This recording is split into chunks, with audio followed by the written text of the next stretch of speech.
All right, everybody, it's time for another episode of the Michael Shermer Show. I am your host, Michael Shermer. This episode, as the podcast, is brought to you by Skeptic Society and Skeptic Magazine. Here we are, still in print, latest issue on education reform in America. Boy, could we ever use that. Okay, you can get the magazine at skeptic.com/magazine, or you can go to your local bookstore. And if you want to give the podcast and the society a little love, you can do so at skeptic.com/donate. All donations are tax-free because we are a 501c3 nonprofit science education organization devoted to all the things that you like: rationality, science, reason, and so on. Okay, my guest today is Elan Journo. He's vice president and senior fellow at the Ayn Rand Institute. His most recent book is, here it is, What Justice Demands: America and the Israeli Palestinian Conflict. This was published in 2018, so turns out it's quite prescient, unfortunately. So we'll be talking about current events and some of the deeper issues involved. He is co-author of Failing to Confront Islamic Totalitarianism, another big issue, contributor to Defending Free Speech, another cause we believe in here at Skeptic, and editor of Winning the Unwinnable War, America's Self-Crippled Response to Islamic Totalitarianism. His articles have appeared in a wide range of publications, from Foreign Policy and Middle East Quarterly to The Hill and the Los Angeles Times, and he is an editor of the Ayn Rand Institute journal, New Ideal. All right, Elan, nice to see you. Thanks for coming on. Great to be here, Michael. Yeah. Unfortunately, this is all too timely. So let's start, I guess, with the biggest, a little bit of a bigger picture. I'm probably typical of most Americans, like just trying to keep track of Hamas and Hezbollah, which one is which, and Islamism versus Islam. Is there a difference? I just in the Shia and the Sunni and the what? And Palestinians, are they different from Arabs? What does this mean? Muslims, Jews, Zionists? Kind of give us the big picture of and your thoughts on what's been going on in the last couple of weeks. For sure. There are a lot of difficult categories here to sort through. And I think a useful way to think of this is that there are political, ideological movements, and I include Hamas and Hezbollah and the Islamist movement more broadly as one of those. And then there are groups of people who identify themselves according to an ethnic or cultural and sometimes religious category. And here, Palestinians and Arabs and Jews and Zionists, I think in some respects, are also in there. The important thing, I think, to sort through here is that the conflict is much bigger than people realize. It isn't really about land. It's about what you do with the land and what ideas you follow in implementing a political vision on whatever piece of land you have. And there are a lot of people claiming to have complete title to land. And let's start going through the list. The most vociferous group is the Islamists. So this is a movement that arose in the 20th century. It started in Egypt. A big part of this is the Muslim Brotherhood, which people may have heard about, has branches all over the Middle East. It got a huge boost in 1979 with the establishment of the Islamic Republic of Iran, which is a variation on the same theme of Islamic totalitarian rule. It's a Shiite regime. So Shia and Sunni are two of the major branches in Islam. It's important to know that they differ and they hate each other in many respects, but fundamentally within the Islamist movement, despite all the disagreements and friction, the Islamist goal is unitary. It's, we're going to dominate and put a totalitarian regime based on Islamic rule. So that is one of the movements that's claiming to bring a kind of political vision into fruition. That has been an animating force in the Middle East. Now, that's sort of the umbrella vision, perspective on this. Hamas and Hezbollah, which you mentioned, are two Islamist groups. Hezbollah is based in Lebanon, and its history goes back at least to the 80s. It has received funding from the Iranian regime, and it was responsible for one of the first suicide attacks against Americans in Beirut in 1983, which I think coincidentally is I think 40 years ago this week. Hamas is another Islamist group based in the Palestinian territories. Now, it got its start from one of the branches of the Muslim Brotherhood in the Palestinian territories. But the Muslim Brotherhood had a presence going back at least to the 1940s in that area. And what gave Hamas, why did Hamas come into being? Well, one of the goals of the Islamist group, the Muslim Brotherhood, is they're going to impose their political vision, but they're going to do it, at least the original strategy was through cultural change. And this was a long-term vision. We're going to educate people, we're going to indoctrinate people, we're going to create institutions that foster our belief in a totalitarian religious regime.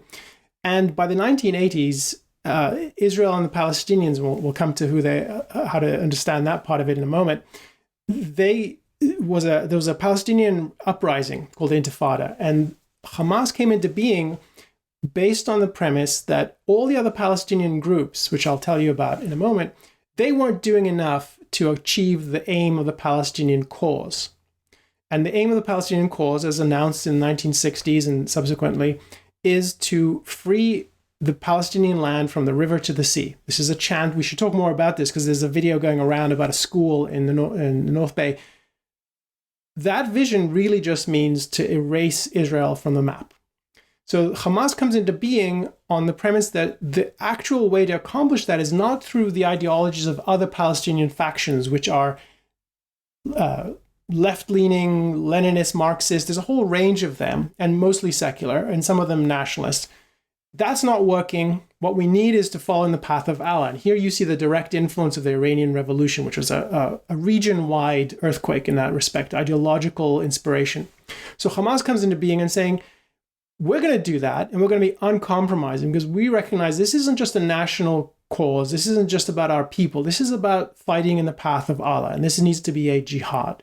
So Hamas comes into being. And then what you see is other Islamist groups in the Palestinian territories come along and also pick up this goal.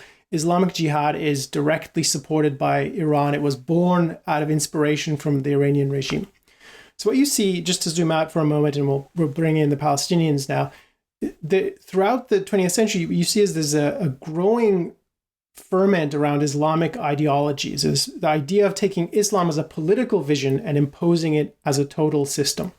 And you asked, is there a difference between that and Islam, the religion? There is a difference, and it's important to be able to differentiate the two because Islam has a very bloody history, a warlike history, but the Islamist movement is a development of that in the 20th century. It has peculiar 20th century features which are important to recognize, even as its leaders take inspiration from Muhammad and they take inspiration from his wars of conquest. And there are certainly, and this is an important point, there are certainly Muslims who do not support that vision, that totalitarian Islamic vision. And it's important to recognize that there's many Muslim people who are peaceful and they don't want to live under that kind of regime. So it's important to not treat the ideological movement as identical with every person who identifies as a Muslim. Okay, so that's sort of the big picture of what's going on in the Middle East. And the Israel-Palestinian conflict, as I argue in my book, is nested within that wider story of the rise of the Islamist movement. So initially, the Palestinian movement is an outgrowth of an attempt by regimes in the region, so Arab regimes which are led by dictatorial and monarchs and theocrats, who, when Israel comes into being in the 1940s, they decide we can't take this. This has no place. There's no place for Jews to have a territory or let alone a country in the region. It's a cancer in the region. There's many ways in which they disparaged it. And they go to war in 1948 to liquidate Israel. This is the river to the sea being implemented. And it didn't work. Israel survived. And it didn't work in 1967 when they tried another time. And what comes to the fore are Palestinian militias or sort of grassroots efforts to cause sabotage and to inflict pain on Israel. And the regimes, particularly Egypt and Syria, they see this as an opportunity to advance their own goals, which are to conquer and take over land. And they breathe life into the Palestinian movement and present it to the world and flip the script. So what people saw early in the 20th century was Israel invaded by 5 different armies. Israel is the David, these Arabs are the Goliath. The emergence of the Palestinian movement, led by the Palestinian Liberation Organization, PLO, which is now faded into history, but we can talk more about that. It goes onto the stage and it presents itself as, no, we the Fedayeen, the self-sacrificers, the nationalist group freedom fighters, we're the ones who are David, and Israel is the Goliath. And that changes the moral dynamics of, and also the global perspective on the conflict.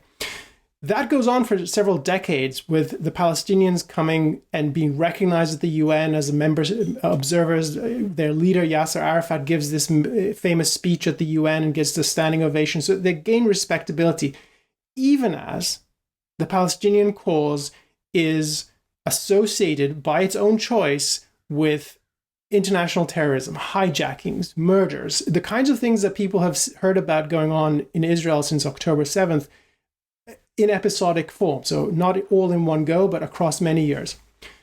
All of this changes, and Hamas comes into the leadership position in the last 20 years, when the appeal of the nationalist version of the Palestinian cause and the kind of ethnic perspective, all of that fades into the background, and then the Islamists of Hamas come to the fore. There's many more details to say, but that's sort of the big arc of the story. You've got the Islamist movement rising, the Palestinian cause and versus Israel as nested within that, and being shaped by the regional dynamics as well. So obviously there's more we can pick apart there. There's a lot there. A couple things. So that shift from Israel being David to being Goliath, I wonder if that would explain some of the leftist rhetoric we've heard since October 7th, who leftists see everything through the lens of oppressor and oppressed. So Israel is the oppressor now, and therefore anybody else, Palestinians and Hamas and so on, would be the oppressed. So we have to support them. Yes, I think this is a big part of how the story is being processed and understood. And I think it's completely wrong. Before there was the oppressor versus oppressed, colonizer, colonized. Those are fairly recent frameworks that we've seen. Prior to that, there was what I describe in the book more generically as the underdog premise, which is this moral perspective that if some party in a dispute is on the weaker end, of the materially weaker, if they're suffering more, if they have more casualties, if they are just seen as the small part of the conflict, that in many people's eyes makes them the party that you have to sympathize with. And it shifts the moral framing to, well, how could you not support the smaller side, the weaker party, the underdog? Versus if you're materially stronger, militarily stronger, economically stronger, regardless of whether you have right on your side, you're seen as suspect, if not actually guilty. And so this is it sounds childish, but that's actually the way it often stands in people's minds. And the reality is we can find cases where clearly the stronger party can be innocent and the weaker party can be guilty. And think about 9/11. There were just 19 hijackers against the United States, and they're an underdog. But nobody sensible would say, oh, the hijackers are the ones you have to have sympathy with. Or think about a population. My neighborhood here is in the city I live in has 250,000 people in it. I suppose a gang walks in and starts to terrorize us. There's many fewer of them than there are of us or the police, and nobody serious would take that as that's how you evaluate who's in the right and who's in the wrong. And part of what I try to do in the book, and part of the agenda that I have when I go on podcasts and interviews and write about this, is to help people bring morality back into this picture, and not just any kind of moral perspective, the conventional moral perspective, because I think the underdog premise is shaped by conventional morality. What I try to bring people is a moral framework that is both secular, individualist, and takes seriously the issue of justice. And here, by that I mean holding people accountable for the ideas they accept, holding people accountable for their actions, and viewing political philosophy, political movements and governments by the standard of what I think of as an objective criterion for what makes a good society versus a bad society. And that is, what kind of conditions make it possible for individuals to flourish, to create, to build, to discover new knowledge, to disseminate that knowledge, to build on it, and to trade. We know, the history has given us ample evidence that free societies lead to progress. And that includes for minorities, for intellectual minorities, for religious minorities, for gender minorities. Whoever you are, you're much better off objectively in a society that leaves you free. And to me, that's a moral issue.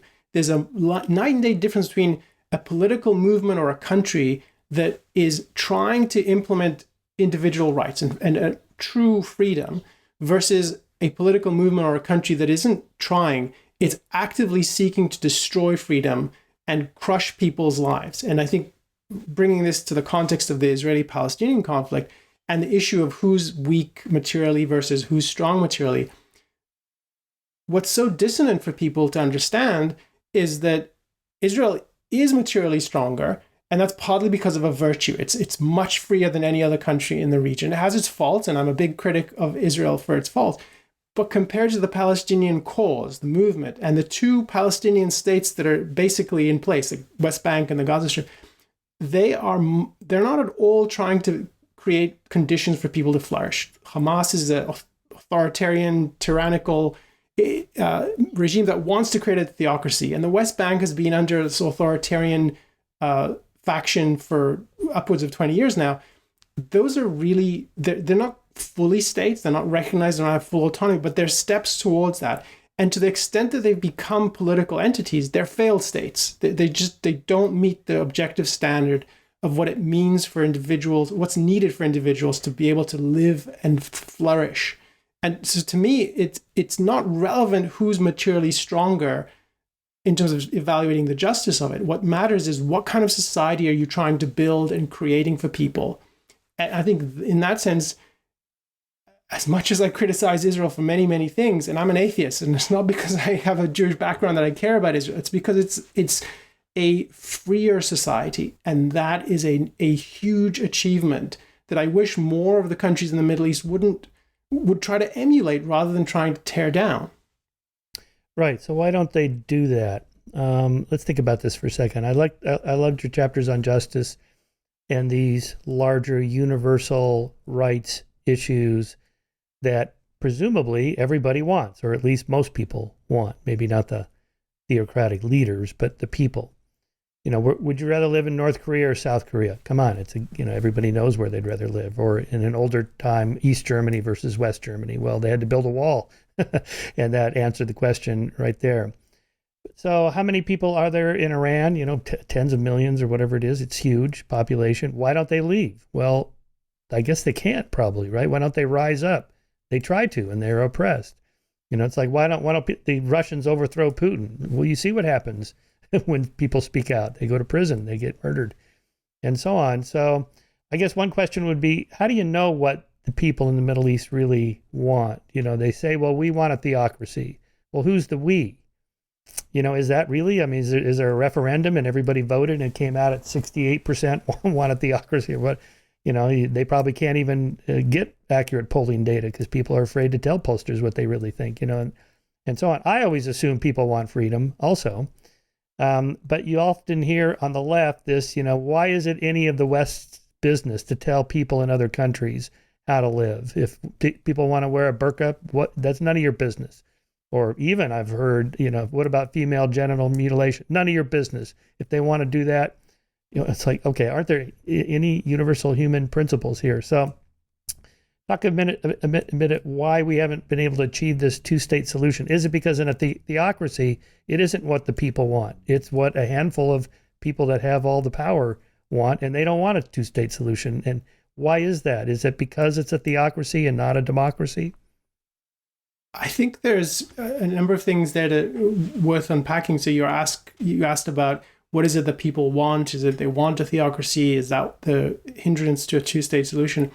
I will say of the people in Iran, I think some of the bravest people on this planet right now are the women who for the last year have gone into the streets, taken their religious headscarves off and waved them in defiance of the theocratic regime. And I think that's evidence that there are better people in Iran who recognize that tyranny is it's anti-human life. And they're the ones that deserve our support. And it also speaks to the fact that I don't think that a regime like Iran could stay in power without dominating its people, without censorship, without intimidating people. And I've talked to someone who fled Iran. This is about 3-4 years ago, and she did this way before all these protests, but she was part of the initial protests around the headscarf issue. She had to flee by night through the mountains. It's very hard for people to escape those kinds of societies. And you said about the Berlin Wall. The Berlin Wall was to keep people from fleeing. There was an exodus of people. So that's part of the issue, that I think the better people, the more rational people, the people who care about their own lives, would not tolerate and would look to escape tyrannical regimes, whether it's a theocracy like Iran or a Stalinist regime like North Korea. And I've actually spoken to Yeonmi Park. You might know her. She escaped North Korea, and it is this death-defying feat to do that. Now, on the question of what do people want in the Middle East, and then I'll come to the two-state solution, I think the one massive failure that Americans, both the political leaders, intellectual leaders, and Americans in general make, is that they often project their own kinds of interests and preferences and cultural values on other parts of the world that just don't share those ideals. Now, I think there are a lot of people in the Palestinian territories who want a better life and don't want to live under Hamas, don't want to live under the Palestinian Authority. And some of them try to escape, some of them are fighting out back, and there's evidence of that. And I think they're really brave. But there is a significant, if not a majority of people who accept the idea that a society shaped in the path of Allah is the right thing to do. And they accept that they should give up their sons and daughters as quote unquote martyrs for this cause, and they should go and slaughter Israelis because every Israeli is a trespasser on Allah's territory. And you see this is not a new phenomenon. So there was a period when America was pushing the idea of democracy in the Middle East. This was right after 9/11. This was under George W. Bush. And you raised the question about people on the left. Why do they tell us we shouldn't meddle in the Middle East, and how are we to tell them? I have an answer for that, which is I'm not here to police other countries. I'm not here to tell them what to do. But if they want a better life, I can point them to the principles that they should accept. And I hope they accept them, and I hope America becomes an inspiration to them. I don't want to go there, and I don't want to send Americans to go there and create a society for them. It's up to them to do that. So I think there's a disingenuousness behind that kind of issue, which is, who are you to tell people not to maim and butcher the genitals of women? I can tell you my view on that. And it is, you're a barbarian if you do that. These are children. They do not choose this, and you impose it upon them. And they have rights, and you're violating them. So the idea that rights go out the window when you're dealing with another culture, it's an expression of this, what I think of as a poison, which is multiculturalism. That was never about respecting other cultures. It was about tearing down the principles that make good cultures good. And that is freedom, individual rights, science, reason. If you can't tell the difference between a society that embraces those values and you think every culture is equal, you're mistaken, because there's an objective. It's objectively true that societies that are scientific and free are much better for human life. So that's on the leftist. But I do want to say something about sort of why aren't there better societies? Why isn't there a two-state solution? And here we should talk a bit about America's role here. There's a lot to say about the sort of the left's opposition to Israel. One of my colleagues has a talk that went viral recently called "Why the Left Hates Israel," and it's just really interesting how the Soviet bloc was really pushing against Israel for many years. I think there's another issue here, which is how the right, or the American right, has led a war against Israel. And here it sounds hyperbolic, and it's important to get that for the 8 years that George W. Bush was in office, and this was right after 9/11 for the most part, he was pushing for quote unquote democracy in the Middle East. And the basic premise of that campaign was basically everyone innately wants freedom, and we're going to just bring them elections, and that'll just be a watershed moment, and freedom will ring through the Middle East. I wish freedom would ring through the Middle East. I wish more people would embrace it, and I wish those societies would move in that direction. And I would give them advice. I would offer them resources. I would not do what Bush did. And the reason for that is that you can't cut corners here. You can't pretend that people don't have the ideas that they do. And in order to have a free society, you need a basic respect for the individual. This is sort of the legacy of the Enlightenment, the idea that each of us is sovereign in our own mind and in our own body, and that a good society is one instituted to protect our freedom, which is what we have echoes of in our Constitution and Declaration. Societies are implemented to further our ability to pursue our happiness. If your society in the Middle East is one rooted in mysticism and faith and superstition.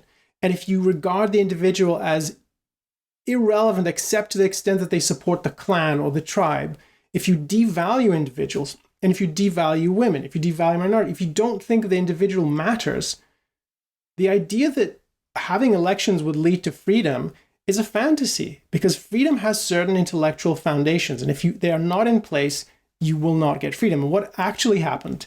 Well, the Bush administration, this is why I think of it as it's a war, it's a right-wing war against Israel. The Bush administration insisted in 2005-6 to allow Hamas to run in elections in the Palestinian territories, just as it allowed Islamists in Iraq to run in elections. And what we got in Iraq was predictable, and what we got in the Palestinian territories was predictable.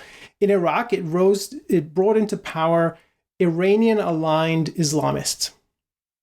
And that was exactly what anyone would have expected, given the ideas many in Iraq held. And in the Palestinian territories, it led to a landslide victory for Hamas.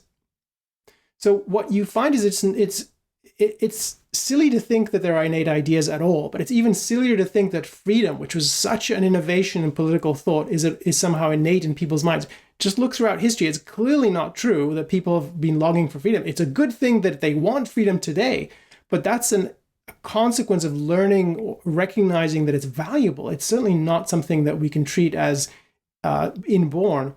And we saw this as well when the Bush administration pushed for elections in Lebanon, and when they pushed for elections in Egypt too, and then they backed away because they realized, wait a second, all that's happening is we're enabling the worst people through elections because, and they didn't, I don't think they had the honesty to admit to this, but the foundational ideas needed for a free society were absent, or they were so marginal that the dominant intellectual force, political force, was the Islamist movement throughout the region. So that's my account of why things look the way they do. And then if you want to talk about the two-state solution,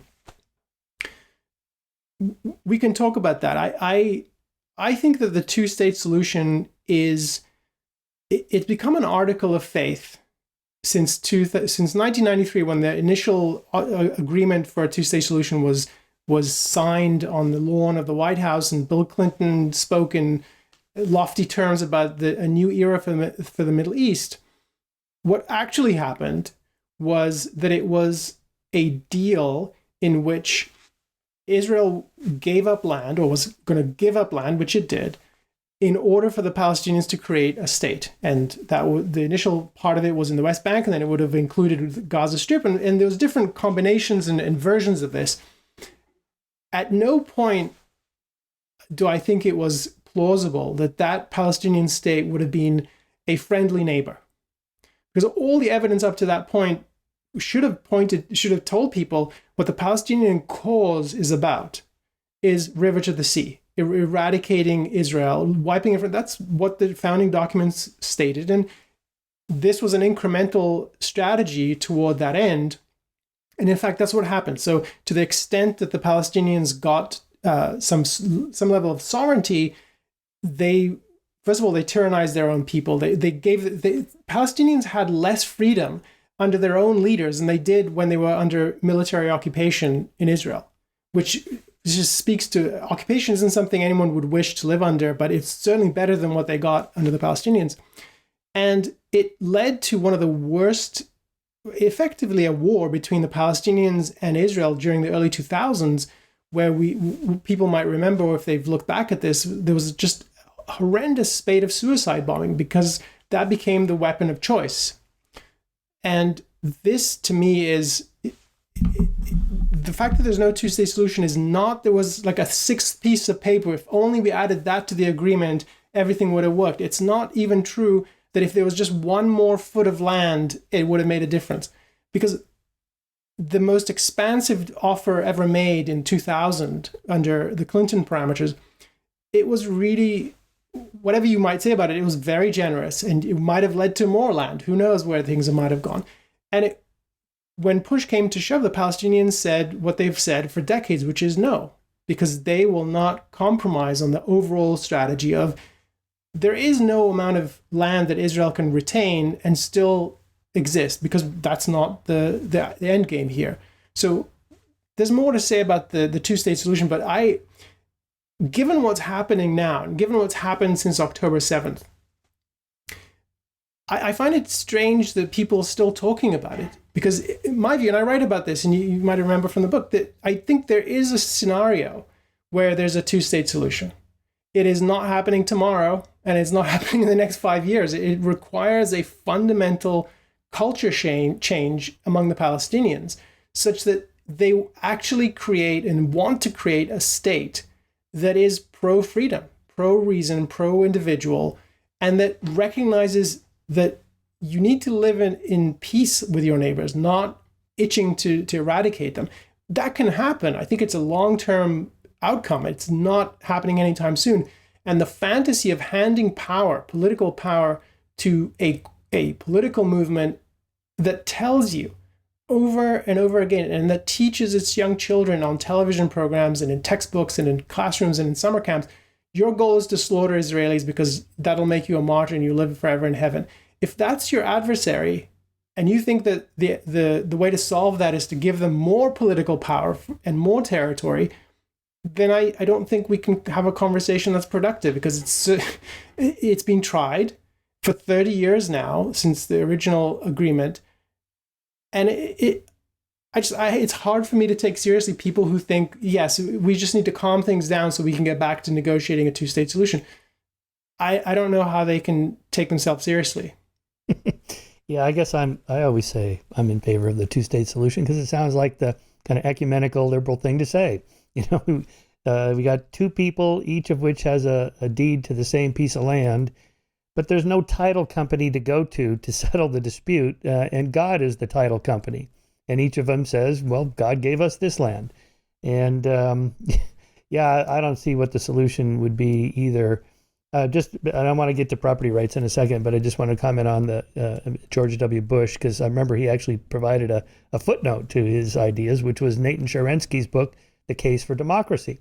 So I read that book, and he makes a compelling case. Like, it's kind of bigoted and racist to say, oh, those poor dumb brown people over there in that country, they can't handle democracy. What, like it's rocket science? Come on.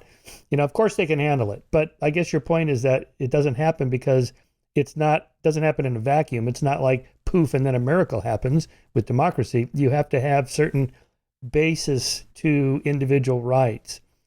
So to quote, can I just add to that? Because I think it's a really important point. I'm glad you raised that. I read Sharansky's book too, and I admire people like him who lived under real tyranny and come back and say, well, what we need is democracy.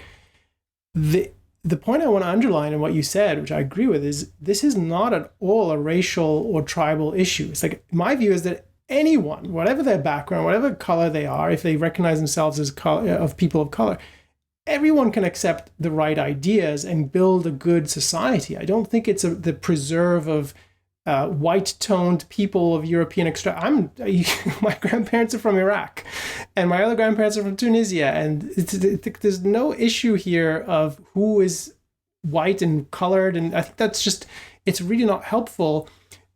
And the idea, let me put the point positively, the kind of post-Enlightenment values that I think I see myself as championing, individualism, reason, science, freedom, material progress, and free economy, those are values anyone, anywhere can accept and embrace if they recognize them as valuable to human life and to their own well-being.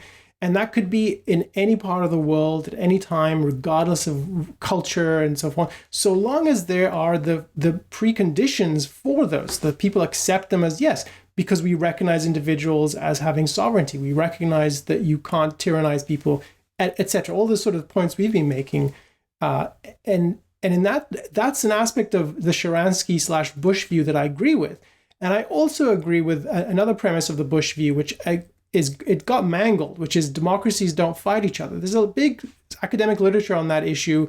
It's much more sophisticated than the Bush view, but the kernel of truth in it, as I see it, is that the more free societies that you have in the world, the more they'll trade, the more they'll see mutual advantage in that, and the less, nobody has an interest in war because it's so much better to cooperate and trade with people. So when we've seen long periods of history, it's precisely because the growth of trade and mutual advantage in trade So the first wave of globalization in the 19th century, and then now, I think we're seeing that even more.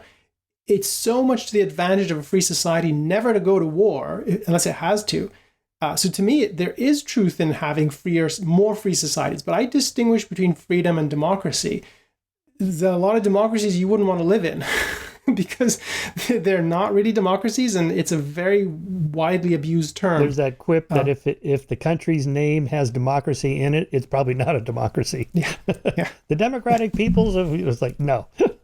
Yeah, the Democratic Republic of Germany was, or GDR, and then North Korea has democratic in its title. And just further to your point. So this idea of rights, I forget whether it was Bentham or Mill that said this idea is nonsense on stilts. How do you know that little girls don't want to have their genitals mutilated? What's the foundation of that? Right, individual bodily autonomy and choice. But why is that? Without a grounding in religion? I'm an atheist too, so I don't think so. And I do think that's an objective truth. But why? What's your defense of that?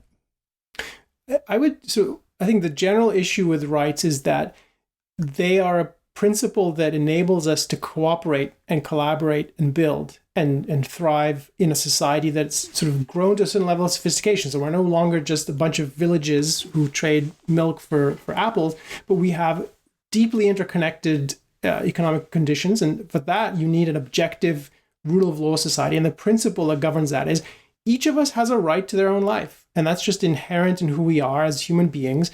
And a good political system is one that respects that. So independent of whether you have people around you. The question about, and there's more to that. And my perspective on this is deeply influenced by Ayn Rand's philosophy of objectivism. I work at the Ayn Rand Institute, as you mentioned at the intro, and she has a secular account of the foundations of morality, which is her account of why individual rights are a moral, an objective moral principle, so that are true for all people in all times, in all places. And the headline version of this, and I encourage people to explore it further, the headline version of this is that it's a necessary condition of human life, given the kind of people we are, given the kind of creatures we are. We need to think to produce, we need to be left free to think, and we need to be able to hold on to what we produce in order to consume it. Like you can't, if I make a loaf of bread and you steal it from me, I'm going to go hungry. That's just in simplest terms. And if you build a company and I expropriate you, you're not going to be able to survive. And if I violate my contract with you, so as you get more and more complex in society, you need a way to ensure that the fruits of your labor are protected from other people who might either cheat you or forcibly take it from you. So that's sort of the macro perspective on rights. And I think it certainly does not require God. And in my view, bringing religion into this actually prevents you from being able to defend rights. And I think that's an important perspective. As we've seen in the Middle East, right? Yeah.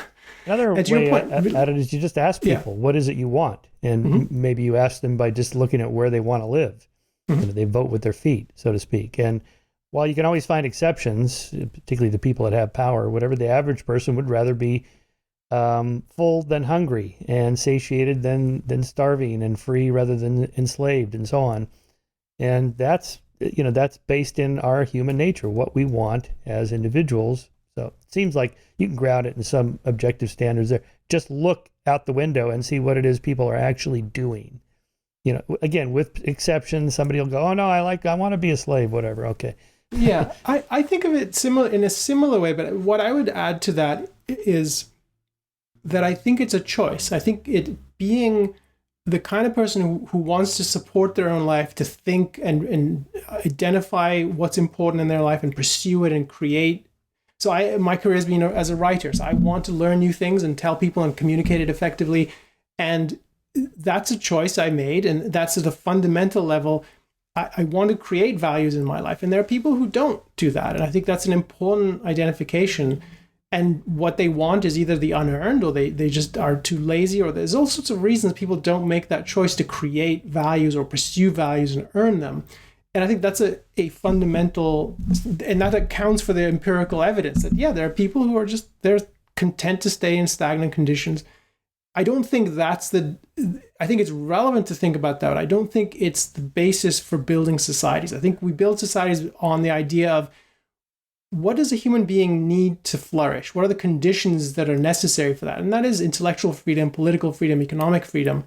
And we have evidence to show that that's definitely true. And we know that, given the fact that if you want to be a Thomas Edison or a Steve Jobs or a Jonas Salk, all the heroes that have built our modern world, they're people who took action, and they need to be left free to take action to achieve and move the world forward and gain and reap the rewards of that.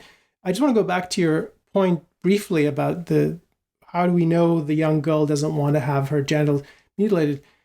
Well, I think that in the same way that children have rights, and they have rights from the get-go, they're not full adults, and in that sense, they're not in a position to consent to many things. They can't own property, they can't get into contracts precisely because they're not mature yet.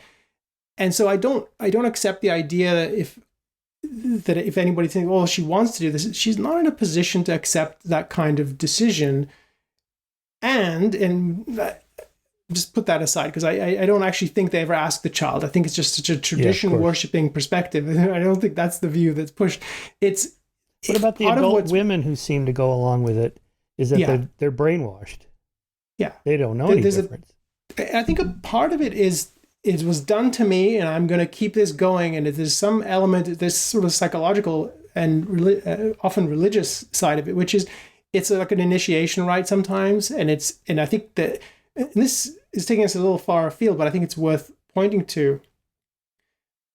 I think it comes from a view that regards joy and pleasure in life as wrong, and because what that does to the there's no way around the fact, and if you damage the sexual organs, it's going to inhibit the ability, and it's done for this reason, so she wouldn't be quote unquote promiscuous and violate her oath.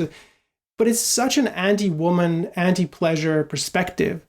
I don't think there's any defense for it. I can't imagine any defense for it. Yeah, but some of your argument sounds kind of utilitarian. If you want to have a society in which we have computers, you got to have the Steve Jobs, you got to let them be free. But that's kind of this is the outcome we want. But you don't want to do that, because maybe somebody would say, hey, our society's better if we oppress women. And look, we have our own measures. And so you want to go beneath that, a more deontological, rights-based. Doesn't matter what the majority wants or what the outcome is. We still don't want it to be X because that harms an individual's autonomy.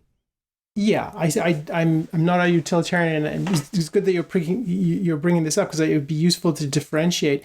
I'm pointing to the outcomes that happen, but if none of them happened, and if all that happened is we have a village of people, they're each left free to produce what they need and what they want to do and trade as much as and it's not the kind of society we have today, it's still true that each of them needs to be left free to think and produce. That's just inherent in the kind of beings we are, if we're going to be self-sustaining and preserve our life in a context where we have other people who can be both huge values to us, friends, lovers, relationships, and trade and knowledge, and they can be a problem. They could steal your stuff. They could inhibit you. They could get in the way of your ability to produce. So it's a consequence, but not the justification, that when you leave people free, you get incredible progress. And it's something to be welcomed.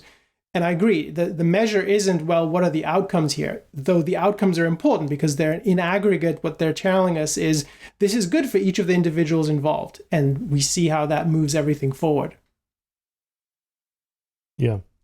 I was just thinking of Tara Westover's memoir, Educated, about being raised in this isolationist community where she just didn't have any idea what kind of freedoms you could have, even here in America, until she went off to school and educated herself. And like, wow, so even an adult, say someone 18 or over, still may not be making rational choices because of these, weird outcomes. Like you see these kind of silly sister wives shows where these adult women are saying, oh, I want to be married to this guy, all of them, whatever.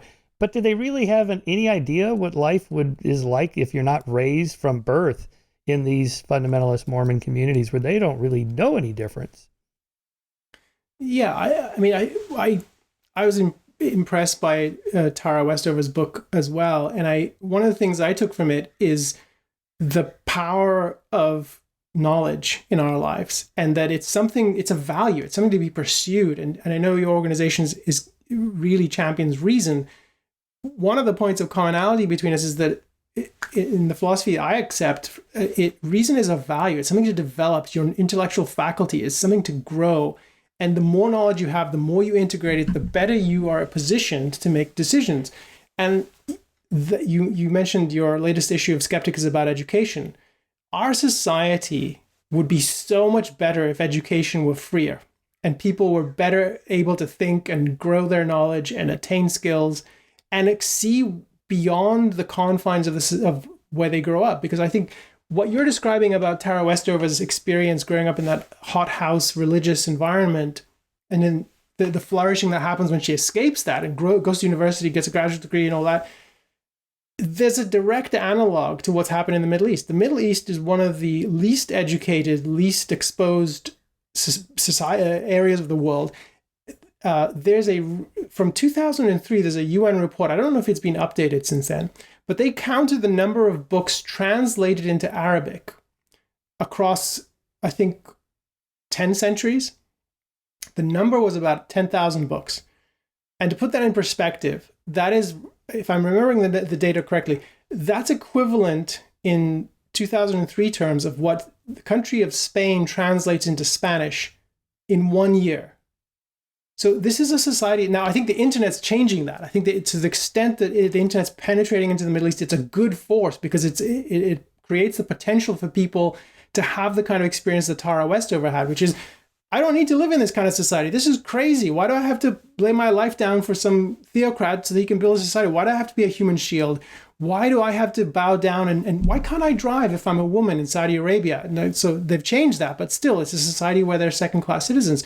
So the internet creates the openings for people to learn more about the world and to learn more about what values are possible for them to pursue. And I think that's the hope in that. What I would wish for people in that part of the world who are suffering from ignorance, and many Americans are suffering from ignorance for different reasons, is that they come to recognize that there's been so much accomplished since the Enlightenment. I mean, I've been reading about the Enlightenment a lot lately, and I've been just impressed the way Newton came along. And he was a rock star, even at the time. This is before the media, before the internet, before any of this stuff print was just a new thing.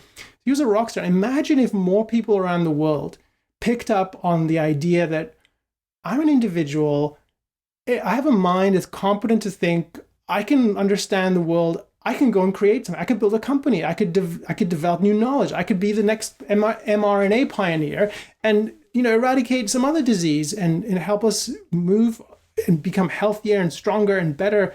Imagine if the rest of the world moved in that direction, if America moved in that direction even more, because I think we're losing that kind of spirit. So to me, the idea of knowledge is crucial because that's the way forward. Like if people are going to build better societies, they need to recognize these are the right principles. Here's the evidence for them. And here's what's possible. And there's not enough of that kind of thinking, neither in the Middle East. And unfortunately, I think we're heading towards more and more decline of that in the US. Mm-hmm. Yeah, I wrote about that in the Moral Arc about Newton and the Enlightenment and how not only was he famous, but he inspired lots of people to want to be like him in their field. Thomas Hobbes famously described himself as the Galileo of, he's going to figure out how societies work, and the physiocrats that led to the kind of laissez-faire economics movement. They saw the French economy as like a physiological system with the flow of currency, like the flow of blood, and, looking for these deeper principles. Whether they got it right or not is beside the point here. It's just, hey, look what that guy did in physics. I want to do that in biology, medicine, society, economics, politics, and so on. Yeah, it's very inspirational. Okay, couple things. One sidebar, because I ask everybody who has any intersection with Ayn Rand at all this question. And the context is identity politics. Identity is everything. Well, but is it really? Because first, like I make the observation that what about black intellectuals like Thomas Sowell or Clarence Thomas, Supreme Court Justice, and Larry Elder's running for President of the United States, black guy, and Glenn Loury, and so on. Why do liberals not seem to like them? They're black. I mean, I thought you said black is really important. And in the case of Ayn Rand, why do liberals not like Ayn Rand? First of all, woman. Second, immigrant. Third, minority, Jewish. Fourth, pro-choice, pro-women. The heroes in her books are women, and yet she's just so it's not just identity in the politics. Maybe it's politics first and then identity, really. I have two thoughts on that. One is that I think the way identity has come into a central position in the culture as the way people think about each other and about themselves is, if you are identified as belonging to some identity group or visually or physically belonging or through your heritage, there's only a set number of things you're allowed to believe. And if you don't believe them, you're not true to your group, and we can't take you seriously. So that, I think there's definitely that kind of perspectives. I was on campus a few years ago. The event was disrupted, and one of the organizers was one of these students who is half Palestinian, half Egyptian. And I went outside afterwards. I was talking to the disruptors. I wanted to understand their view, and it was an event about the Islamist movement. And they weren't really willing to talk to me because they saw me as a Zionist. I don't know. But he understood what they were saying. And he was telling them, they were complaining, why isn't there an Arab on the panel? Why isn't there an Arab involved in this? And he said, well, I'm an Arab and I don't agree with your views. And I agree with some of the views on the panel. And they said to him, well, you're not an Arab. And that's the perspective that's coming. Scotsman. Right. Yeah. So that there's that kind of perspective that it's a kind of really deep tribalism where you're only a true woman or a true Arab or a true black person if you are in line with these views. And it's sort of like you should be determined, like you're defying their view of society, which is you're determined by your environment or your blood or your skin color. And I think that's false. I don't think determinism is true. I think people choose their views, and that really rankles them. And then on just one other point on that, why don't people on the left like Ayn Rand? I think some of that is explained by what I was describing. I think some of it is that what we think of as the left today, or for the last 30 years or so, it's not really clear what they stand for, in the sense that it's not something recognizable from years ago, which is about actual freedom or true concern with moving forward in progress. Since the new left emerged in the 60s and 70s, I think what we've seen happening on the so-called left is the emergence of what's you might call egalitarianism, which is not about equality. It's about tearing down. It's about chopping down the tall poppies. It's a real negative perspective on life. And there, I think if your orientation is that kind of leveling approach to society, and Ayn Rand comes along and says, a good life is one where you create and you achieve and you pursue your own happiness. And it's all the better to you if you're wealthy, all the better to you if you've earned your wealth. That doesn't sit well with the idea of, well, the wealthy must be perpetrators of injustice because they're wealthy, not because they've actually done anything wrong. And if your goal is to tear down capitalism and tear down freedom, there's no place in that vision for someone who's celebrating freedom and telling you that it's right to pursue your own interests in life. You need to figure out what your interests are. It's not trivial. It's not self-evident. And that the value in life it starts with you and thinking about what you want to accomplish with it. So I think there's a big shift in the left towards, and it goes along with this identitarian, or it's not the best term, but this whole identity-focused left. You, the individual, don't count. And Ayn Rand says, you, the individual, that's all you have. You count. You have to choose to develop your life and achieve the values you want. So they're oriented to the tribe and the collective, and Ayn Rand's oriented to the individual and his mind, and not his sort of conditioned, determined content because of the race he has. So there's a lot of points of friction there. I would add, just as a small footnote to this, which is it's often the case that people think Ayn Rand belongs among conservatives or among libertarians. And there's a long history in both of those, but she doesn't belong in either of those categories, and especially not in today's conservative world, which has become, it's sort of a mirror image of the identity left, which is it's nationalist, collectivist, tribalist, and really a war against reason and freedom. I think there might be some leftover better people, but they're the minority. So we get this kind of tribal, anti-mind, anti-reason perspective from many directions in the culture. And I think that's part of why that so the so-called right also hates Ayn Rand. It's not as if they have much affection for her, unfortunately, because I think she has a lot to offer them. Yeah. Yeah, I think sometimes we need different terms. Maybe classical liberal is a better term than liberal, because the liberal gets lumped with leftist, progressive, woke, and then you're down that rabbit hole, so that doesn't help. All right, let's talk about property rights, and this gets us back to Israel and that whole land. So I live here in Santa Barbara. I'm at the top of the mountain, West Camino, overlooking the Channel Islands. Down at the bottom of my little property, I have some pictographs from the Chumash Indians that lived there maybe about 1,000 years ago.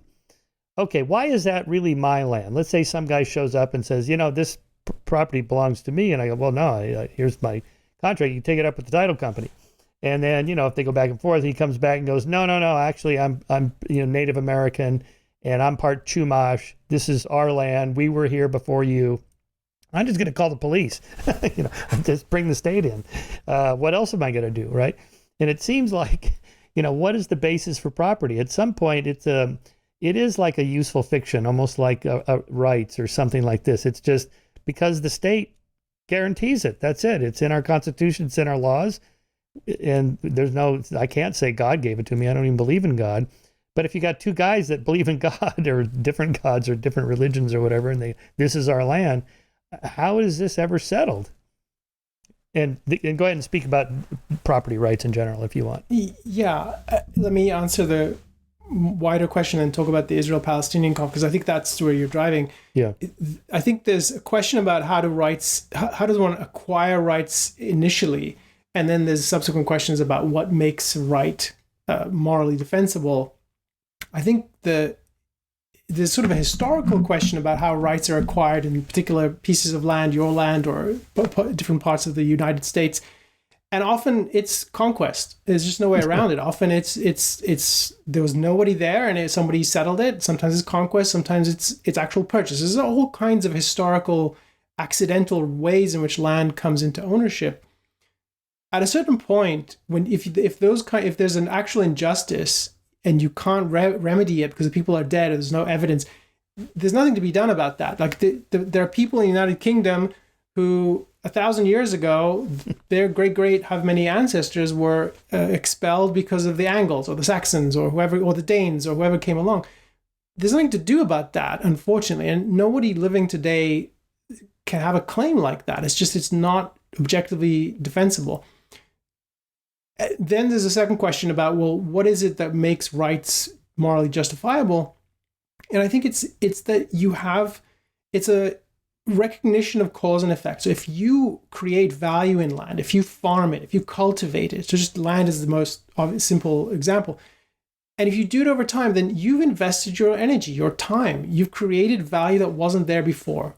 And I think that's an important aspect of what makes property a moral claim over rights, a moral claim over property. And I think the same goes for other kinds of property rights, including intellectual property rights, which is much more sophisticated, but I think the same principle applies there. And Ayn Rand has an interesting essay on this for people who are interested, the property status of airwaves, and then she also has man's rights and the nature of government, which talks about the nature of rights from her perspective. Let's turn this to the Israeli-Palestinian conflict, because what you're saying is a view I hear a lot, and I think there's something very plausible about it, which is you get these two groups, they both believe in God. God told them the land's yours, and now they're at each other's throats for 1,000 or however many thousands of years. It depends on when you start counting. And I will agree that there are Israelis who think, and particularly religious Jews who think, well, the land's all ours. It's in the Bible. They're going to quote you some chapter and verse. I think that's silly. I don't think that's a claim anyone should take seriously. Just as I think the idea that if you read the Hamas charter or the other Islamist movement groups, and they'll say, well, it's Muslim land and it's all ours. And it's essentially the same kind of, it's not the Bible, but it's a religious claim. And I think that's equally silly and irrational. The way I think of the conflict and the issue of rights comes up here is that the founding of Israel, there's a real history there. It was an organized effort. And you can trace back to what were the political conditions at the time. Now, the idea of individual rights and property rights in particular were just coming into focus and just coming in during the Ottoman period, right before the British Mandate. So they didn't have really clear principles about individual rights, but they had the beginnings. It was a complex system and hadn't been rationalized yet. But the essential point, and this is what the point I make in the book, is if the history matters, and in some respects it does matter, Israel is the product of both purchase, significant amounts of private purchase, and then purchase through consortiums. The Jewish National Fund, there's all kinds of groups that came in. People donated money, so it wasn't just some wealthy guy. I mean, there were wealthy investors, and it was purchased. And there was lots of documentary evidence for that. There might be at the margin some disputes about a particular transaction and so on, and those are the sort of things that are legitimate to complain about. I don't think the history is as important as the present day perspective, which is, and some of the land, just to finish that point before I get to the present tense issue, some of the land was the result of conquest in wars of self-defense. If you think about what happened for people who know the history, after the 1948 war, Israel got more land than was promised it under the UN agreement at the margins. And then after 1967, Israel gained much more land than it was expecting to have under any agreement in the past. So it grew, but it was as a result of defending itself. And the particular patches of land that it got were used in the war against it. So a particular high ground that was used to invade it. I think that's all relevant to think about, and it's important. I don't think of it as this land was stolen. I think it was purchased or it was taken in wars of self-defense, and we can have arguments about that. To me, the fundamental issue, over and above that, and in the marginal cases of actual theft or things or unjust acquisition, which I don't think are the main story here, the fundamental issue is, where would you rather live? In a society that is basically free, that protects freedom of individuals, whatever their race, whatever their religion, and we've seen how Israel has flourished economically precisely to the extent that it's liberated its economy. So Israel did not start out as a free market haven. I mean, it was very controlled, it was sort of huge labor unions controlling big parts of the economy, and that became less and less and less. And the big turning point was the liberation of the financial markets. That really catapulted the country. There's a well-developed tech sector. Those are all markers of a society that is basically free with all its faults. And we should talk about some of those faults. Would you rather live somewhere like that, or would you rather live in Saudi Arabia? Would you rather live in Egypt, which is Egypt is a basket case economically, and it has been. It's propped up by international aid. And even then, people are protesting in the streets because they can't afford to eat. And that's a function of it lacking freedom, fundamentally. And there's many more problems, but that's, if you want to cut at the fundamentals, at the bones, that's what it is. So we can litigate, is California part of Mexico? We can litigate if the south of the United Kingdom should be Norman land under the French rule, or should it all be British? We can litigate sort of really old historical things, and even more recent things like the Israeli Palestinian issue, where there are people who are still alive, barely, who were around. My grandparents were around during the mandate, and then other people who might have claims. But those, I think, need to be put in a bracket. There's issues to talk about, but they're not the fundamental. The fundamental is, what kind of society have you built? And recognize that many societies are built on conquest and unjust acquisition, and there's nothing to do about that. Now, I don't think, this is not my way of conceding that Israel is illegitimate. I don't think that's true, and that's the issue I raised with land purchases. But it's just, if you're going to make that claim, you make it against every country. What about Germany? What about France? What about Switzerland? All of them have histories that are really bloody, and you have to recognize that. Yeah, and I should point that out here too. The Chumash is just the most recent. I mean, there's been tribes here since, well, I know there's some archaeological sites out on the Channel Islands that are 13,000 years old. So, who did the Chumash take the land from? Well, it's lost in the mist of history. And so you could make that case anywhere. Like the Louisiana Purchase, it wasn't Napoleon's to sell and it wasn't Jefferson's to buy, but who did it belong to? Well, whoever happened to live there at the time and had the bigger army, that is the history of humanity. So I guess you draw the line at, say, Jews who are kicked out of German homes and then return after the war and there's somebody else living there. And they're like, well, that's my house. And they're like, well, too bad. And then the state does do something about that. But once you go back more than one generation where there's no one alive anywhere, I guess you have to draw the line somewhere. So make the case for Palestinians. You have a whole chapter on the Palestinian case. What is it they're arguing along these lines? Why did they think this is our land and those are colonialists that are taking it? Yeah, so if we were to make the case on their behalf, it's they feel hard done by let's start at the UN partition plan, 1947-48, the end of the British mandate. And their claim was in part, we were promised more than we got, or more than the plan promised. And there's a real question about what the British promised to different parties, and there's quite a bit of duplicity, and the history is murky. And there's a question of how sincere were the claims to build a new society? Because they weren't investing in institutions the way the Zionists were. They weren't investing in building infrastructure the way the Zionists were. So how prepared were they? And why were they not prepared? Why were they not really concerned with that? Then the next concern was, as a result of that war, a large number of Arab citizens, and here that includes both Muslim and Christian and other minority groups, and then today they're thought of as Palestinians, but they largely seen as Arabs at the time. They became refugees. And the question there, and so that their complaint about refugees is they need a right to return, and they place all guilt on Israel for that.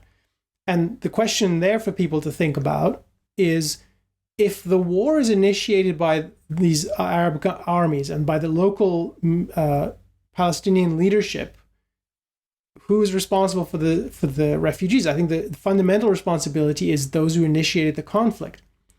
So then the time goes on and the refugees very few of them are settled. Very few of them are accepted for resettlement, which is the conventional thing to do after a war. They're offered places to live in other countries. And in some cases, they're in Lebanon, for example, for a long time, they weren't allowed to have work permits. They weren't allowed to become citizens. They were just kept in conditions that were really unpleasant and horrible. And some of them were in refugee camps in Israel as well.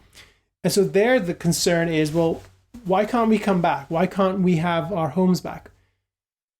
Some of the homes don't exist. Some of them were taken in conquest. Some of them are in areas that have to be held for self-defense. But here it's important to recognize as well, another thing to think about is, what is it that is realistic to expect after a war? Some wars, and I think there's a real moral issue about when do reparations, when are they warranted? I mean, there's the famous case of the Jews getting reparations from Germany, and then there's questions about blacks getting reparations for slavery now. Was this a case where that was warranted? I don't think it is. So there's real issues about how the Palestinians, the leadership told their people to process this, what they call the Nakba, the catastrophe. You keep turning the wheels of time and you get to 1967, more refugees more people become refugees. And there, the concern is, not only have we lost our land, we've lost our state, how are we ever going to get any justice here? And I think that I'm going to flag more questions for people to think about in terms of this narrative, which is, who again was the morally culpable party in this situation? Now, Israel carried out a preemptive attack, knowing that the Egyptians were massing forces and ready to invade in 1967. So again, there's this ongoing episodic attempt by the regional powers to go into Israel, to take over land, and to, as they promised, to throw the Jews into the sea. And the Palestinians, and this is part of the tragedy of this story. We haven't talked about it at all, but part of the tragedy is there are better people who are the victims of both the Arab regimes that initiated numerous wars and the Palestinian leadership that actually doesn't give a damn about them. Because if it really did, it wouldn't foster in them this perpetual sense of unrequited grievance. Like there are people who have keys to houses that don't exist, and they're told one day you'll go back. I don't understand that. I mean, how to go back to what? There's sort of a psychological dimension to this. And we've talked earlier about how the Palestinian leadership, to the extent that it gained political power, what did it do with its population? It created schools. Yes, wonderful. What did they teach in those schools? The glories of martyrdom, the glories of dying for the national cause, and that from a young age, this is what you do, not just when you grow and choose to become a fighter. And then they actually recruited people and sent them in to carry out sabotage attacks and bombings and so forth. So there's a way in which the Palestinians are victims of their own leadership, because their own leadership is not concerned with their lives, is not concerned with building a better future. If they were, they would have seized on every opportunity to find coexistence with Israel, which was offered numerous times, as people might know. In fact, like, if I put myself in the position of the Palestinian leadership and I ask myself, I'm given opportunities to create a society. Maybe it's not everything I wanted. Okay, but like in many things in life, it's a starting position. Like if someone offers you a job and it's not what you expect in terms of compensation, okay, maybe I'll earn more over time. Maybe I'll acquire more skills. Maybe I'll become more valuable. So if the UN is saying you could have this amount of land and you really are sincere about wanting to build a good society, you'd say, okay, but I wanted you to know I'm hoping to gain more through peaceful means and through earning it and through reputable paths. And then maybe instead of, if that had been the path, we wouldn't be sitting here today, 16 days after a massacre of 1,400 people and the hostage taking of 200 plus people, and just utter barbarism in the name of people who are victimized by their own leadership. We wouldn't be sitting here doing that. We'd be talking about how Gaza had become the Singapore of the Mediterranean, the high-tech capital of the Middle East, like Israel is. And we'd be talking about the West Bank as this breadbasket and flourishing agricultural place that other Arab countries are dying to emulate because they figured out so much. Wouldn't that be a much better future? That's a future that the Palestinian leadership threw away. And I think that is one of the most damning things about this movement, over and above its attacks on Israel and the whole history of its embrace of terrorism, precisely because of its goal of wanting to eradicate a free society. So there are real victims here, and it needs to be said that they are victims of the cause that speaks in their name. And I think that says something about this cause.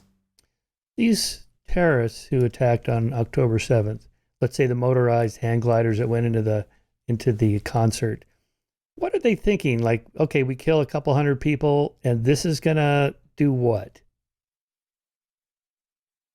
I mean, do they really think Israel is going to go, okay, come on in, you can have everything? They know that's not going to happen. So what's the goal there? Or is it just we're pissed off and we want to just raise mayhem?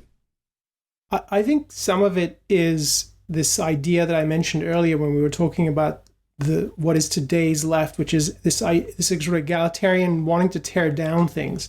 It's not about building. It's not about progress. It's about tearing down real values. It's kind of nihilism. That's sort of the concrete issue here, which is, I think, the whole idea of martyrdom, which is so glorified within the Palestinian cause. I think that's a big part of it. To the people, the particular savages who went in and carried out these attacks, I think in their mind, they're going to heaven to have their virgins and so forth. I think the more strategic perspective on what they were doing is what was foreseeable over the last decade or two, which is they're continually trying to lure Israel into a war so that they can then claim that they're fighting for this cause and gain prestige among their followers. It's a well-known playbook that they've been doing, and this is how Hamas gained popularity. It proved itself willing to kill and die for this cause, and this is just a massive demonstration of that. The idea that Hamas can level Israel is ridiculous. They're not equipped to do that military, as far as I know. And so your point is it's mayhem, but it's the tearing down. It's if we can't, nobody should have it. It's not that we're jealous. It's that nobody should have these values. And that is a deeply dark and destructive motive. Yeah. I've read a few of those books on terrorism, kind of the history of terrorism. And, they never accomplished their ultimate political goals, like 0% of like establishing a new state. Maybe they can get some of their prisoners out of prison if they have some hostages and things like that, a few tiny little things. So I do think, yeah, it must be something else that's motivating them. And of course, they're being lied to that you get to go to heaven. I mean, they're just being lied to. And people are believing the lies or the conspiracy theories about the Jews are doing this and the Jews are doing that, and people believe it. And people in the West, I've just been astonished, just sickened by the response in these college students and those chanters down in Sydney, Australia, gas the Jews. I mean, I just can't even believe any Westerner would say that, much less think it.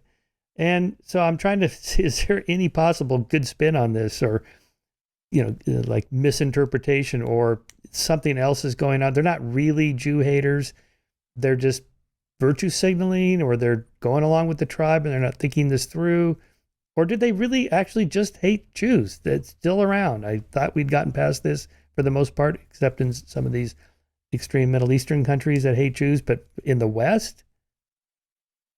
I've been astonished as well. And my current thinking is that there was latent anti-Semitism that now has gained in temerity. It's just that it's more acceptable to go into the streets of London now than it was, say, 10 years ago, and say, river to the sea, let's kill the Jews, and in effect support what Hamas did. And I think the same, when I saw that clip from Sydney that you're referring to, I had the same thought. How could anyone really believe that this should be the fate of anybody, that you send them to the gas chambers? So I think there's some greater assertiveness of anti-Semitism. But my view more broadly is that this is further evidence of how tribal our society has become. And so to your question, how many people really believe it? How many of them are virtue signaling? How many of them are true anti-Semites and would go to the barricades for this? I think it's hard to know, but in either case, it's not a thought through position. It's not something they first-handedly thought, I've read the books on the Middle East, I think this is the actual position, and the answer is the Palestinians have to kill every Israeli and tear down the whole society. They're going along because this is what their tribe believes, and some of them may have swallowed more or less of it, and it really is an anti-reason perspective. It's an emotional alignment with the group, and it's sort of the expression of hatred and the focus of that hatred on a group in Israel, which I don't think it's because the Israelis there have a minority who are very powerful, who are religious and are causing a lot of trouble. I think it's fundamentally Israel is a successful society despite its religious people, despite its religious rules. And that is the focal point of the envy. And the envy here, I mean, the desire to tear down. So to me, it's because I'm a huge critic of the religious aspects of Israel, and particularly the religious community that I think is derailing Israel and dragging it back to a past that it should leave behind.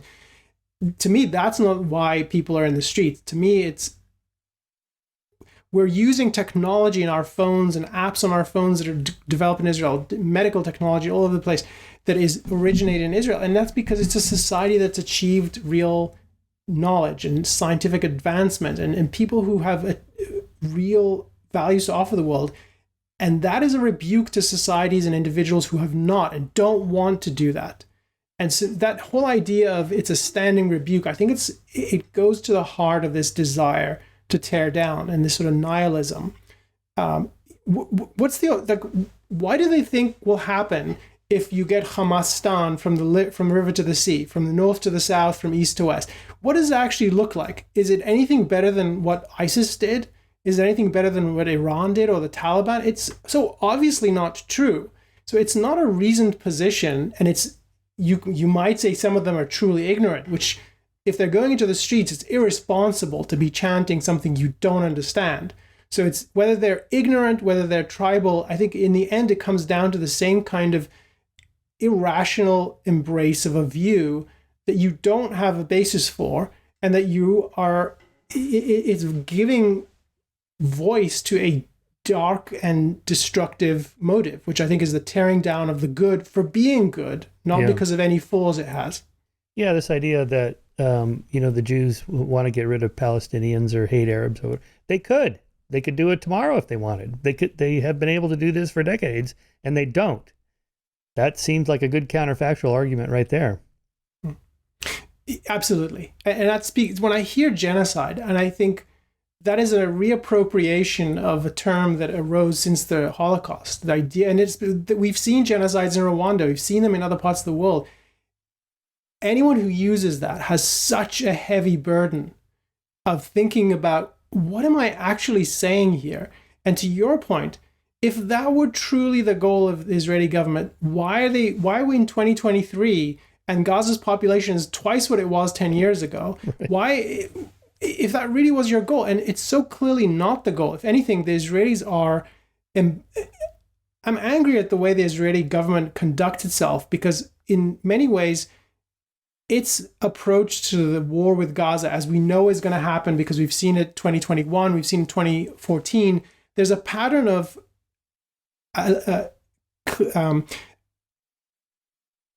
following the laws of war to the point that very few countries take as seriously. So Israel and the US are very serious about comporting with the international laws of war, protecting innocents and being cognizant of proportionality and all sorts of aspects of that.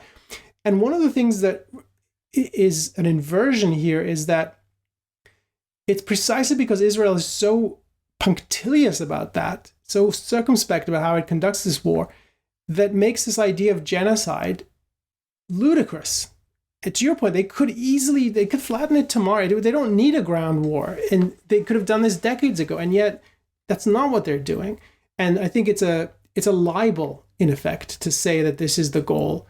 If anyone has a genocidal motive, it's the political enterprise that has been around for 50 plus years that says we need a Palestinian state with no space for Jews in the same territory. Like, right. You have to think about the implications of that. Yeah, exactly. All right, what is your answer to the accusation that Israel is a apartheid state, and therefore we should BDS it, boycott, divestment, and sanctions? Big movement on college campuses. I reject the claim that it's an apartheid state. If people knew what apartheid looked like in South Africa and what Israel looks like, they would see the sharp contrast. It is not an apartheid state. And what that really means is that there's a population within Israel who are citizens or subjects of Israel, who are Arabs and who are said that they're not treated fairly. It's not an apartheid state.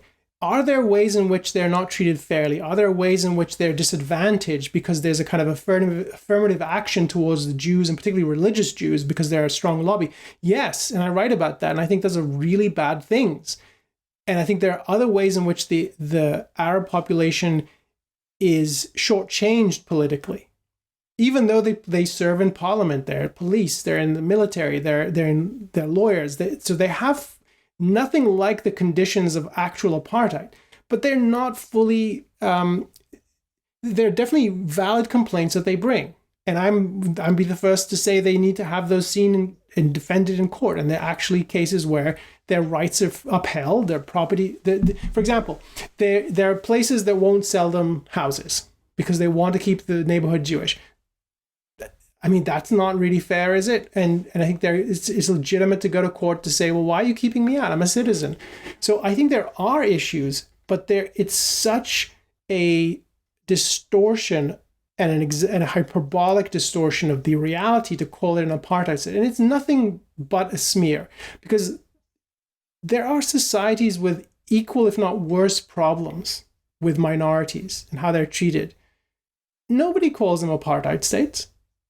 I mean, I grew up in the United Kingdom, and the outright prejudice and racism towards people from the Indian subcontinent, whether it's Pakistan or India, it was ridiculous.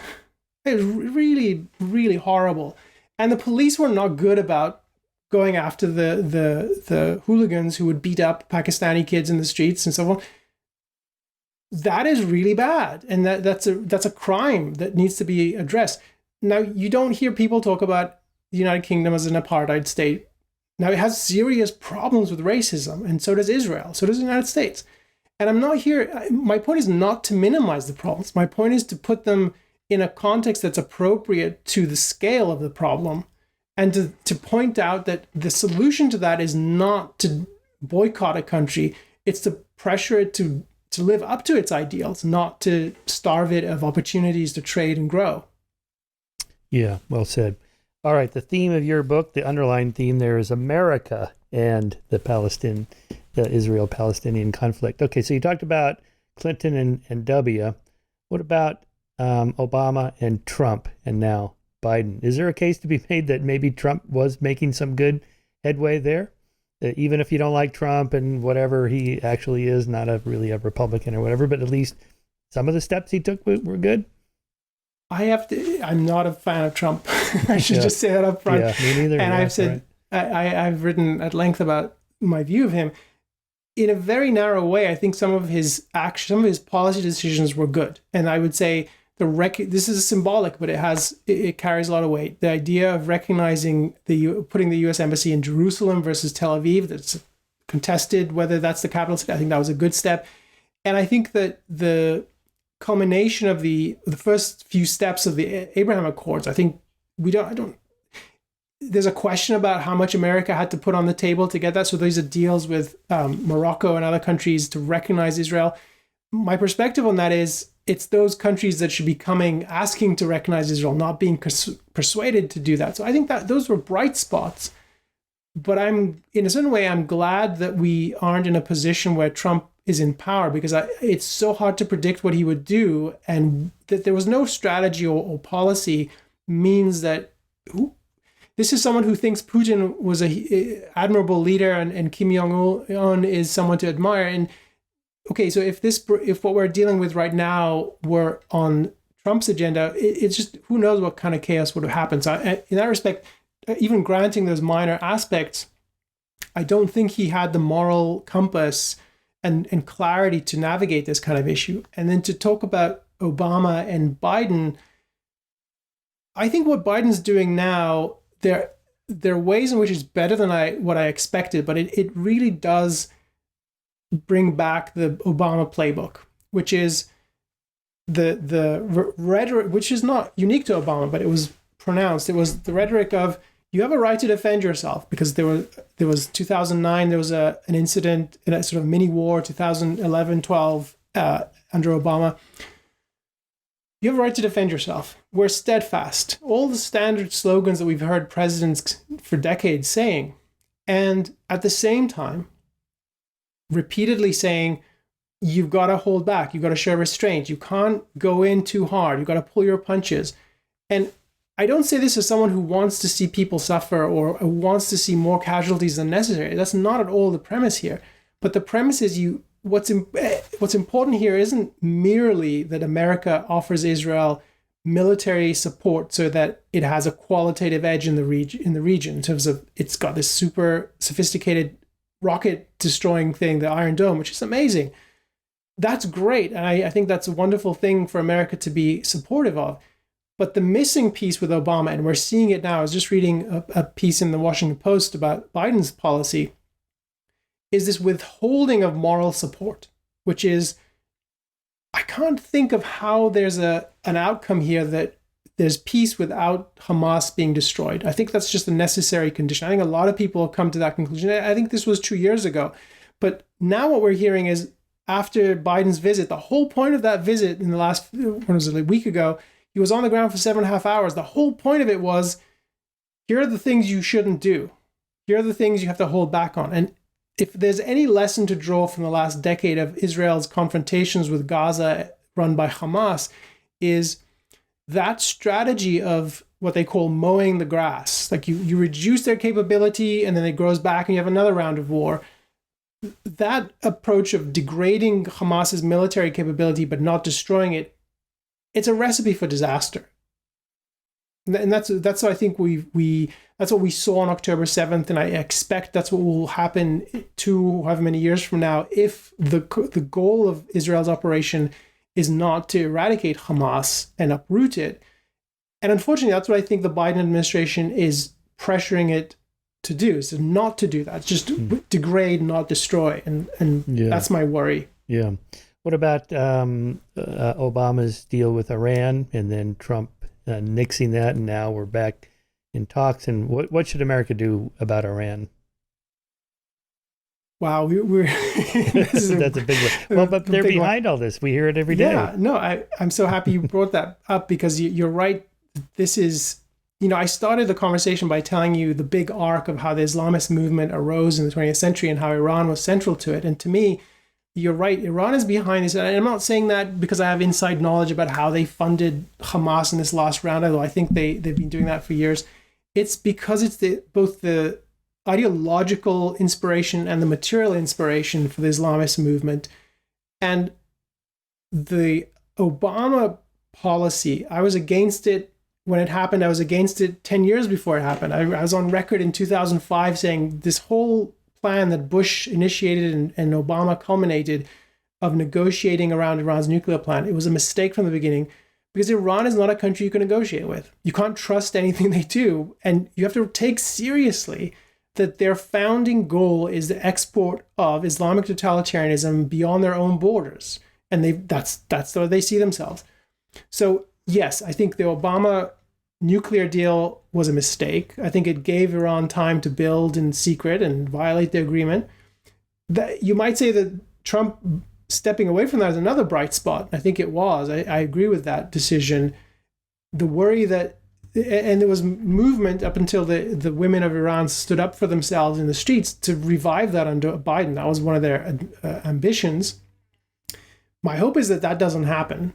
And that what we need is, as you're putting it, that we need to recognize that Iran is a linchpin in this region. The region is not really defined by the Israeli Palestinian conflict, as many people thought for 50 plus years, nor is it defined by Israel's conflict with Egypt or Jordan or Syria, all of its neighbors. That's history. That's not the story anymore. The story of the latter half of the 20th century and of now is that it's the Israeli Islamist conflict, and Iran is at the head of that. Iran was the problem since 9/11. I mean, that was sort of the missed opportunity to recognize what the problem was, and we're paying for it, because this is what we're seeing now is Iran continuing its goal of spreading mayhem and supporting Islamist movements in Israel, and Hamas is one of them, and Hezbollah is the other one. That's another prominent one. So I hope we don't go back to the nuclear deal. I hope this proves to be a moment of clarity and a recognition that Iran is a problem, as is Saudi Arabia, which we treat like a bosom ally, and that it's past time. So say that again. Why is that? Yeah, I know. Why? Because of the oil, I guess. Yeah, and to me, it's often presented as, well, we have our interests align over oil. And my response to that is, if that's how you think of self-interest for America, then that's a mockery of self-interest. It is not in your interest to empower and enrich the Saudi regime that is hostile to American values because you think it's going to ensure low oil prices. There's many other things you would do, but that's not one of them. You don't whitewash them, which has been our policy for decades. You treat them as if they're civilized. It's almost as if you can't tell that Saudi Arabia is a Islamist regime run by a ruthless autocrat. You could confuse it for France based on the way we treat it. And France is so much superior morally to Saudi Arabia. So there's a real inversion morally in the way we treat other countries in the region. We put it bluntly, it's as if we can't tell the difference between a free society and a dictatorship or a monarchy or a theocracy. We pretend the monarchies are friends. We pretend the theocrats are just one step away from being persuaded to give up their martyrdom mission, and that we can persuade them not to go nuclear if we just give them enough money. And if you think that, then you don't understand the perverse power of religion as a force for destruction in the world, because it's religion that has created so much mayhem in the world throughout history. And the Middle East is the return of that in a big way. It's not inevitable, and it's certainly not endemic to the people. It's just a choice that people have accepted irrational ideas, and it's leading them to carry out atrocities.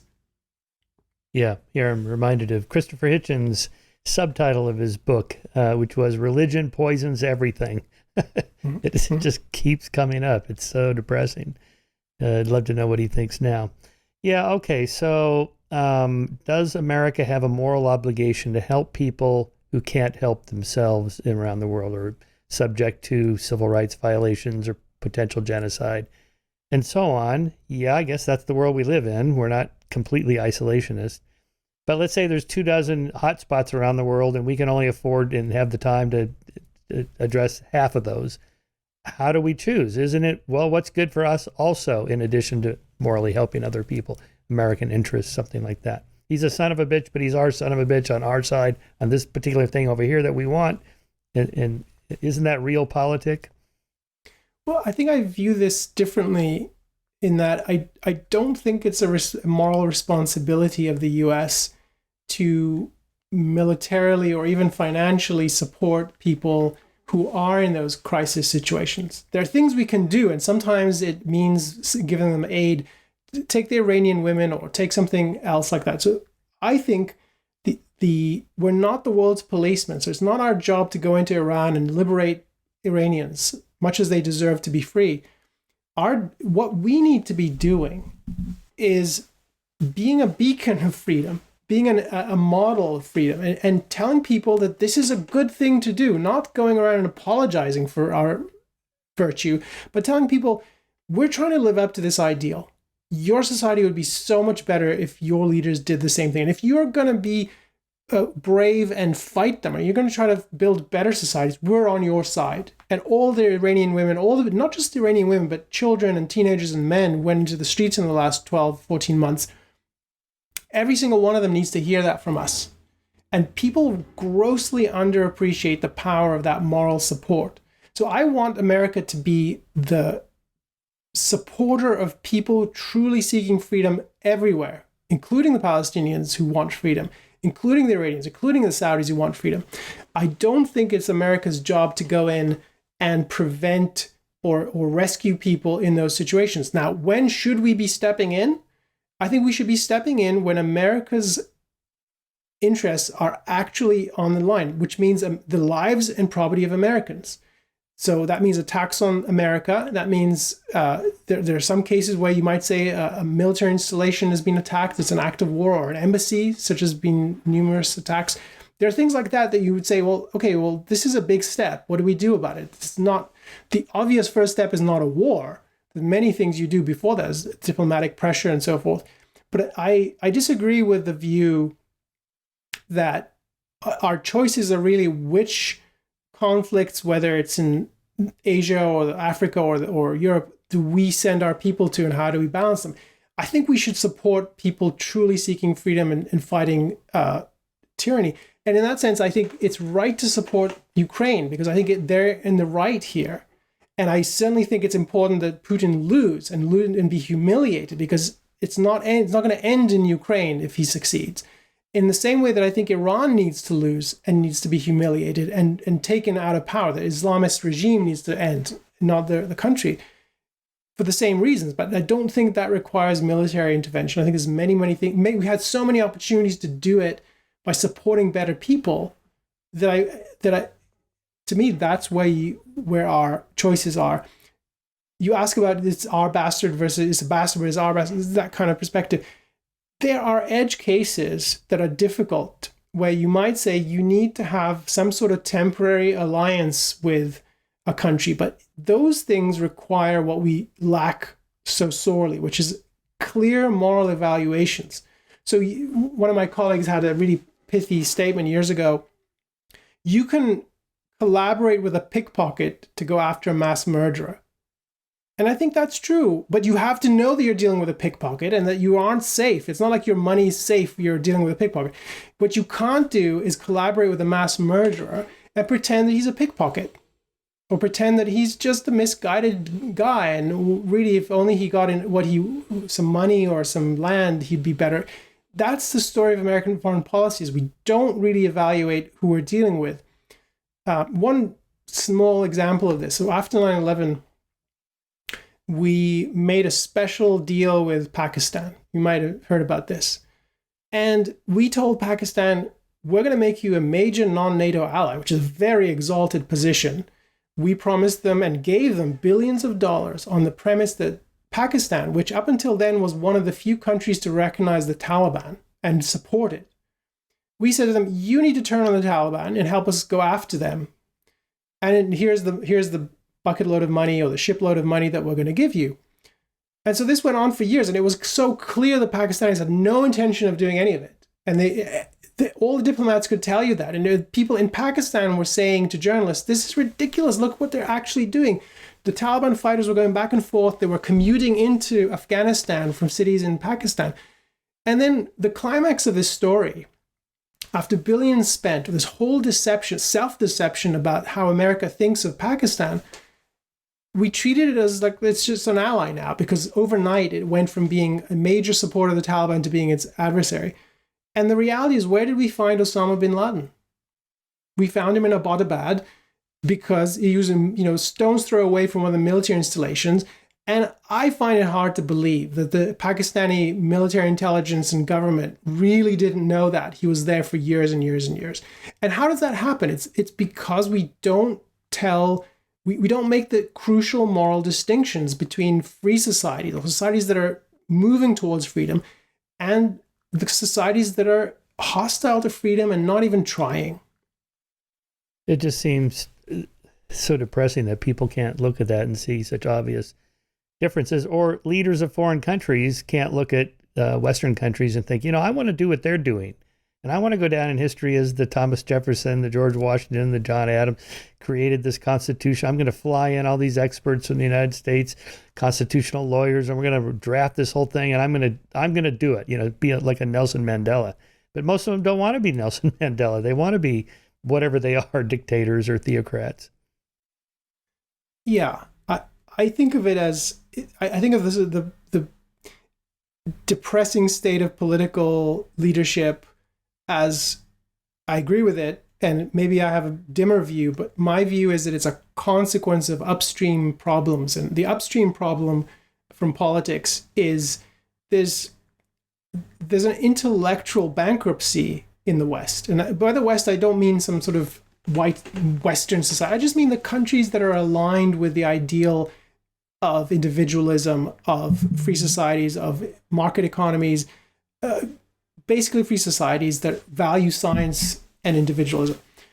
The bankruptcy is that there aren't intellectuals who are willing to properly defend those values. So I don't know, you must have read Steven Pinker's book, Enlightenment Now, which I thought it was really powerful, except for the fact that as much as I admire him, I think the book isn't enough of a defense of those values. It shows us what they are. It doesn't really defend them. And I wish more, and I would love to tell him this in person and sort of offer, not that I could sort of correct it for him, but I think that that's the kind of opportunity that needs to happen. And part of what that is a philosophical problem. It's a recognition that the values that we inherited from the Enlightenment are good. They're valuable. They're morally important. They're not simply accidentally ours, or they're part of a tradition. They're good. We can demonstrate that.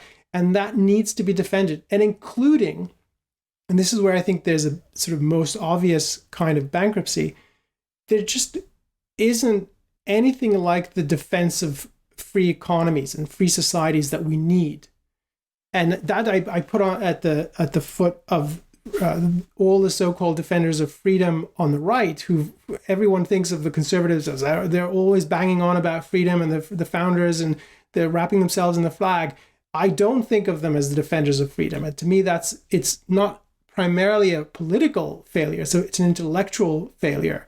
And this is something that Ayn Rand wrote about decades ago, and I think it's just gotten worse. So she argued that the conservatives of the 60s were already, she saw the coming of the moral majority. She saw the sort of move towards religion, the abandonment of Enlightenment ideas. She saw them as going towards an intellectual bankruptcy and not a defense of capitalism. And she saw a similar pattern on the left, where liberals from Kennedy on to the New Left and so forth, abandoning science, abandoning the individual and abandoning freedom. And I found that convincing. And I think what we're seeing today with the rise of tribalism, with the abandonment of any acknowledgement, not any, but predominant hostility to the best of what the Enlightenment has given us. So if in academia students are chanting from the river to the sea, if they're telling you that what matters about you is your race, not your chosen character, if that's what students are learning, and that's an intellectual collapse to me, if the next generation doesn't understand what makes a society good and what prosperity and progress rely on, the idea of science and reason, if they're told that reason is a joke and that we don't have choice in life and we can't create values, there isn't much of a future down the road, because that's what keeps a society going. And that, as I said, it's easy. The glaring manifestations of that are political. The deeper ones are upstream among the intellectual world. And I kind of regret singling out Pinker's book because I think it's one of the bright spots. But to me, it's I wish there were 10 books like that taking on each of those issues, and that there was a real acknowledgement of the philosophic basis of the Enlightenment, which I guess to clarify my point, I think that's sort of the element I wish there were more of. Yeah. It's a strong defense. I think what you just said is probably more applicable. More books like that, at least among academics. Yeah. So in a population of 300 million adults, we have Biden and Trump in 2024. Really? This is the best? Where are the Jeffersons and the Adams and where are those people? Are they in Wall Street? They're in Hollywood. They're, in Silicon Valley.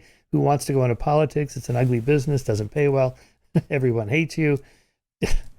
I'm just astonished that it's coming down to this.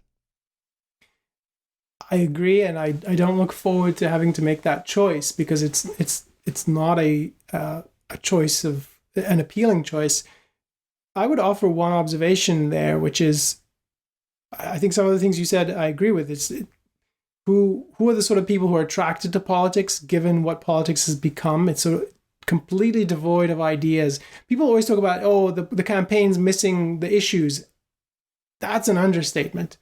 I mean, it's so disintegrated. You can tell if you look at the campaign pages of many politicians, it's dozens and dozens and dozens of concrete issues that they have a position on. It doesn't add up to anything, and you don't know what they're actually going to do, because there's no overarching sort of philosophic, intellectual framework. And to me, this is another manifestation of what I think of as sort of an intellectual decay in our society, where I think it's a responsibility of intellectuals to really guide society, not tell them what to do, but point them towards, these are important issues. This is how to think about it. And for people to make that as their starting point. And instead what we're told is, it's sickening what we're told. There's just no clarity around those things. So you mentioned earlier sort of the rise of the woke phenomenon, and pay attention to what's happening on academia and the campuses. Pay attention to that, because that is what the future looks like. And go back a few years and look at what was in academia, and you'll see what we have today. So to me, the source of the issue is, in the end, philosophical. Like, what are the ideas that intellectuals agree with and support and defend? And what does that manifest in society? And I think it's really dismal that we have Biden versus Trump. It's not surprising. Mm-hmm. It really isn't. Yeah, definitely an extension of academia. I just had Greg Lukianoff and Ricky Schlott on with their book, Canceling, and then Yasha Monk with his book, The Identity Trap. We haven't released, I think they're being released this week and next. And they show how it came right out of academia and went straight into corporate America and Disneyland and, pretty much everywhere else. It's here. I don't know what to do, but other than we just keep pushing back and just keep sticking to our real liberal principles. Those are mostly illiberal. And, people like you doing something about that, right? So, right, what justice demands, there it is. And one of the benefits of the book is short. I know people write 500-page books on this Israel-Palestine issue, but, get straight to the point. It's not that complicated. And I think you've really helped cut through that. So thank you for that. What are you working on now?